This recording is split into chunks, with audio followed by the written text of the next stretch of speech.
एक महकती विदाई की कहानी सुनिए।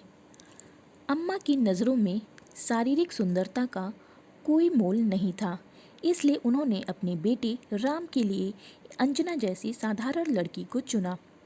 खाने का डब्बा और कपड़ों का बैग उठाए हुए अंजना ने तेज कदमों से अस्पताल का बरामदा पार किया। वह जल्द से जल्द अम्मा के पास पहुंचना चाहती थी, जो उसकी सास हैं, जिन्हें वह प्यार से अम्मा कहकर बुलाती हैं। अस्पताल के आईसीयू में पड़ी जिंदगी और मौत से जूझ रही थी। 1 साल पहले उन्हें कैंसर हुआ था। उनके पूरे शरीर को ही खोखला बना गया था। अब तो डॉक्टरों ने भी उम्मीद छोड़ दी थी। आज जब वह डॉक्टर वर्मा से मिली तो वह बोले, आप रोगी को घर ले जा सकती हैं। जितनी सांसें बाकी हैं उन्हें आराम से लेने दो।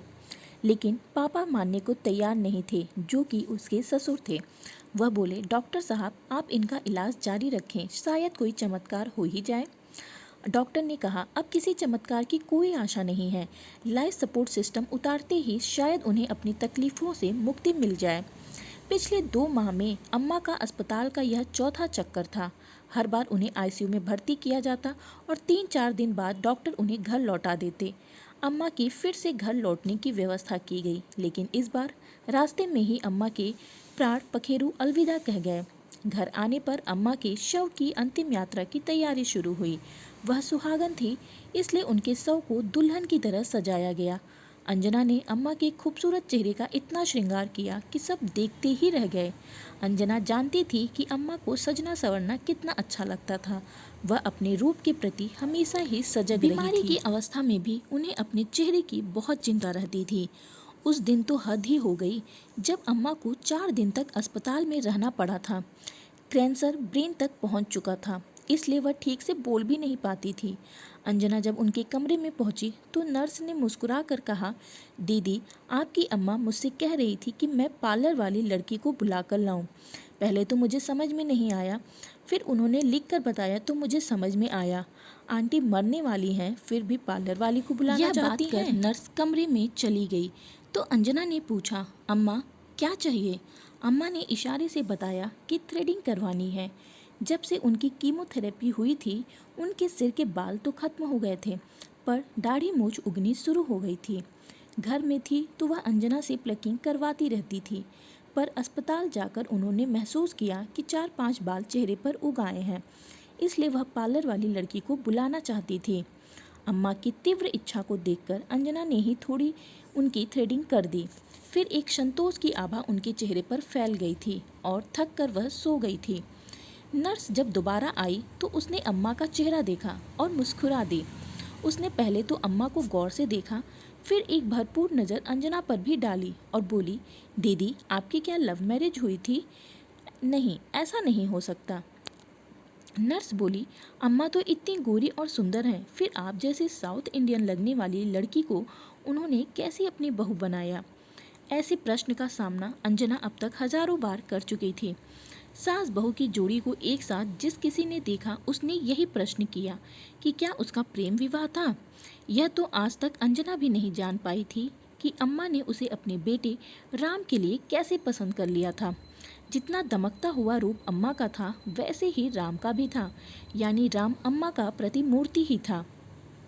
जब अंजना को देखने अम्मा अपने पति और बेटे के साथ पहुंची थी तो उन्हें देखते ही अंजना और उसके माता पिता ने सोच लिया था कि यहाँ से ना ही होने वाली है। पर उनके आश्चर्य का तब ठिकाना नहीं रहा जब दूसरे दिन फ़ोन पर अम्मा ने अंजना के लिए हाँ कह दी थी।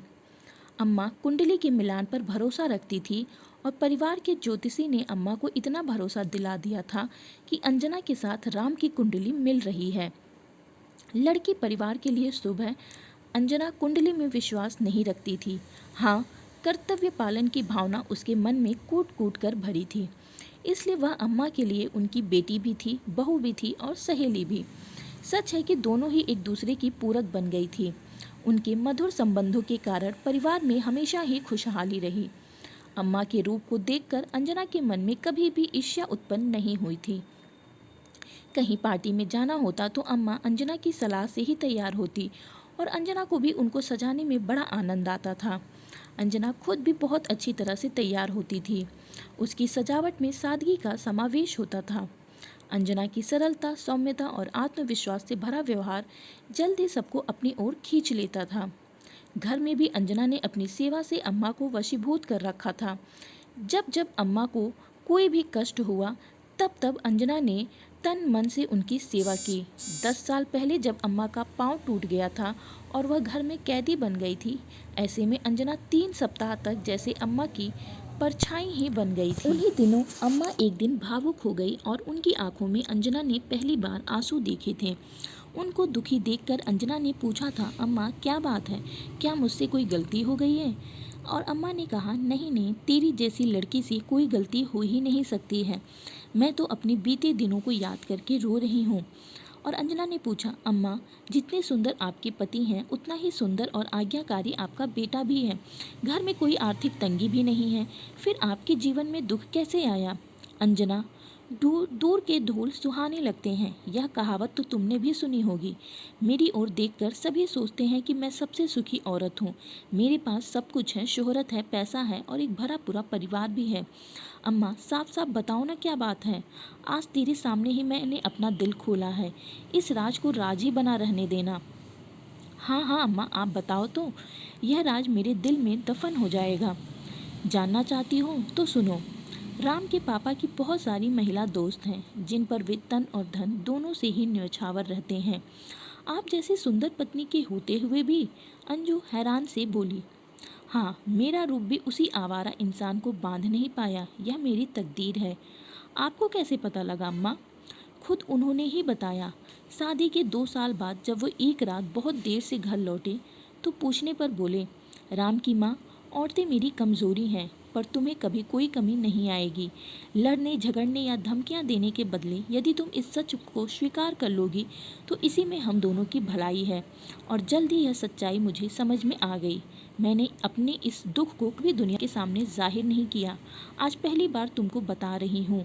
मैं उसी दिन समझ गई थी कि शारीरिक सुंदरता महत्वपूर्ण नहीं है। जब तुम्हें देखा तो न जाने तुम्हारे साधारण रंग रूप ने भी मुझे इतना प्रभावित किया कि मैं तुम्हें बहू बनाकर घर ले आई।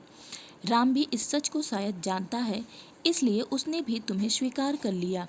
यह बेहद अच्छी बात है कि बाप की कोई भी बुरी आदत उसमें नहीं है।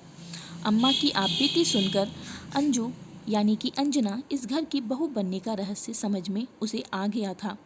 राम अपनी माँ से भावात्मक रूप से इतना अधिक जुड़ा हुआ था कि उसकी माँ की पसंद ही उसकी पसंद थी। और अंजना ये सब सुनकर रोने लगी। अरे तू क्यों रो रही है पगली? इन्हीं विसंगतियों का नाम तो जीवन है। हर इंसान पूर्ण सुखी नहीं है। परिस्थितियों को जानकर उन्हें मान लेना ही जीवन है। अम्मा, आपने यह सब क्यों बर्दाश्त किया? छोड़कर चली जाती। सच जानने के बाद मैंने अपने जीवन को अपने हाथों में ले लिया था। अपने दुखों के ऊपर रोते रहने के बदले मैंने अपने सुखों में हंसना सीख लिया। मैंने अपना ध्यान अपनी कला में लगा दिया। कला का शौक मुझे बचपन से था। मैंने चित्रों की प्रदर्शनियां लगानी शुरू कर दी, ज़रूरतमंद कलाकारों को प्रोत्साहन देना शुरू कर दिया। कला और सेवा ने मेरे जीवन को बदल दिया। सच अम्मा, आपने सही कदम उठाया। मुझे आप पर गर्व है। मुझे स्वयं पर भी गर्व है कि एक आदमी मैंने अपना जीवन नरक नहीं बनाया। अम्मा बोली, ऐसी बात नहीं थी कि वह मुझसे प्यार नहीं करते थे। जब एक बार मुझे टाइफाइड और मलेरिया एक साथ हुआ तो वो मेरे पास ही रहे। जैसे आज तुम मेरी सेवा कर रही हो, वैसे ही 21 दिन इन्होंने दिन रात मेरी सेवा की थी। अब जब से अम्मा को कैंसर हुआ था, तब से पापा ही दिन रात अम्मा की सेवा में लगे थे। आज उनकी मृत्यु पर वे ही सबसे ज़्यादा रो रहे थे। उनके आंसू थमने का नाम नहीं ले रहे थे। अम्मा के अंतिम दर्शन पर वे बोले, बेटा तुमने अपनी माँ को सजा तो दिया, पर एक बात तुम भूल गई। क्या पापा? परफ्यूम लगाना तो तुम भूल ही गई। वह बिना परफ्यूम लगाए कभी बाहर नहीं जाती थी। आज तो लंबी यात्रा पर जा रही है। उनके लिए एक बढ़िया परफ्यूम लाओ और उन पर छिड़क दो। मेरे लिए उनकी यही पहचान थी। जब भी किसी बढ़िया परफ्यूम की खुशबू आती तो मैं बिना देखे ही समझ जाता था कि मेरी पत्नी यहाँ से गुजर रही है। आज भी जब वह जाए तो बढ़िया परफ्यूम की खुशबू मुझ तक पहुँचे। मैं इसी महक के सहारे बाकी के बचे हुए दिन निकाल लूँगा। इतना कहकर पापा फफक कर रो पड़े। अंजू ने परफ्यूम की सारी शीशी अम्मा के शव पर छिड़क दी और 4 लोग उनकी अर्थी को उठाकर अंतिम मुकाम की ओर बढ़ चले।